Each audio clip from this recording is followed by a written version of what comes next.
Hey everybody, Josh Sigurdson of World Alternative Media here. Now, is Donald Trump considering staying in the Paris Climate Agreement of 2015? Or should I say, is the deep state forcing Donald Trump to stay in the Paris Climate Agreement of 2015? The answer is most likely yes, though it may be slightly renegotiated.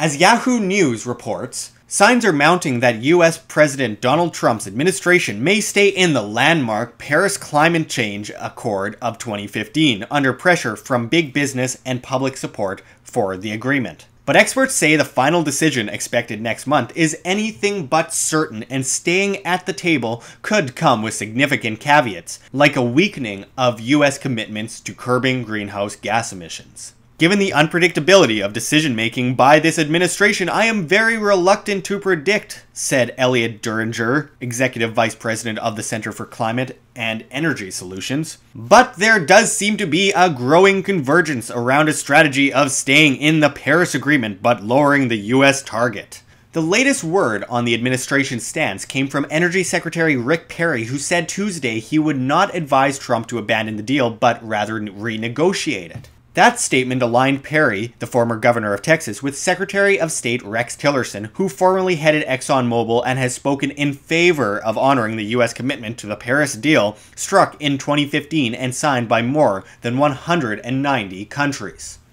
Trump's daughter Ivanka and son-in-law Jared Kushner, who both serve as his advisors, are also said to be in favor of the deal.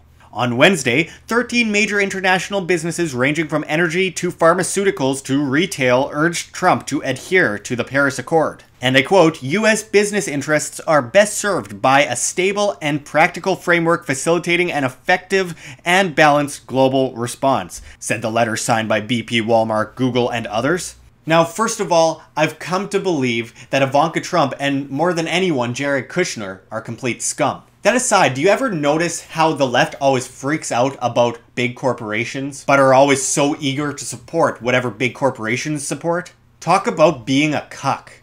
While Bannon is apparently desperately trying to get Trump to honor his campaign promise to get out of the Paris Climate Agreement, it looks like this will fall through. During a TED Talk recently, globalist climate fraud Al Gore claimed that there's likely a 50-50 chance that Trump will stay on the agreement. But seriously, fuck renegotiating it. Excuse my language, but this is just another further example of why people should stop supporting statism.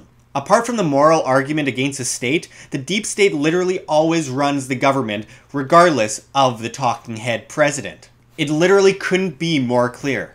Agenda 2030, which looks to depopulate the earth and tax people at a global level to death, forcing people out of rural communities and making poor families choose between heating their homes and feeding their families, must be destroyed.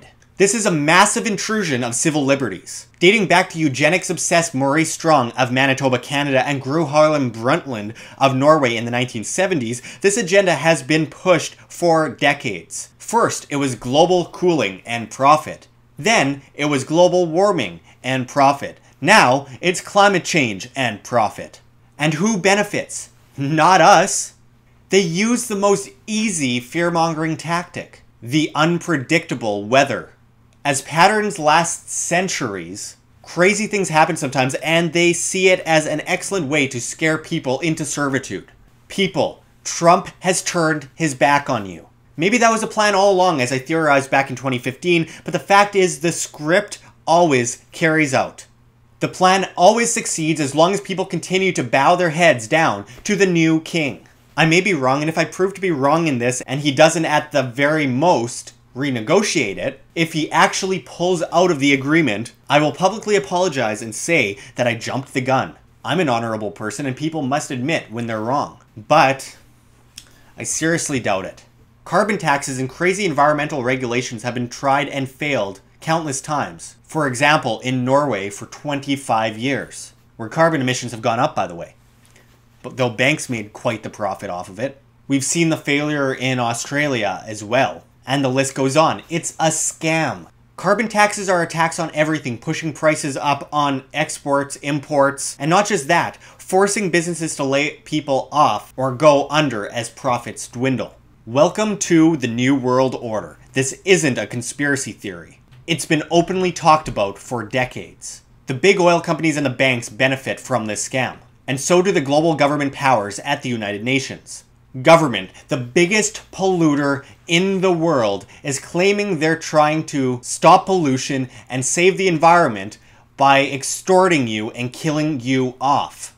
How can you possibly not see through this? We will continue to report on the insanity as it develops. Thanks for watching, everyone. You could check the links below. GoFundMe, Patreon. We can't do it without you. Any donation is very much appreciated, especially as YouTube demonetizes us and censors us to such a vast extent. You can also check our address for Bitcoin in the description and the comments, as well as on the screen for you to scan, if you please. And also check our link to the Red Pill Expo, where you can buy tickets to the event in Bozeman, Montana in June, where you could see people like G. Edward Griffin, Robert Kiyosaki, James Corbett, Cynthia McKinney, Richard Gage, Lord Monckton, Ty Bollinger, Mike Adams, and so many other incredible names. So we hope to see you there. But until next time, this is Josh Sigurdson signing out from World Alternative Media. Find the truth, be the change.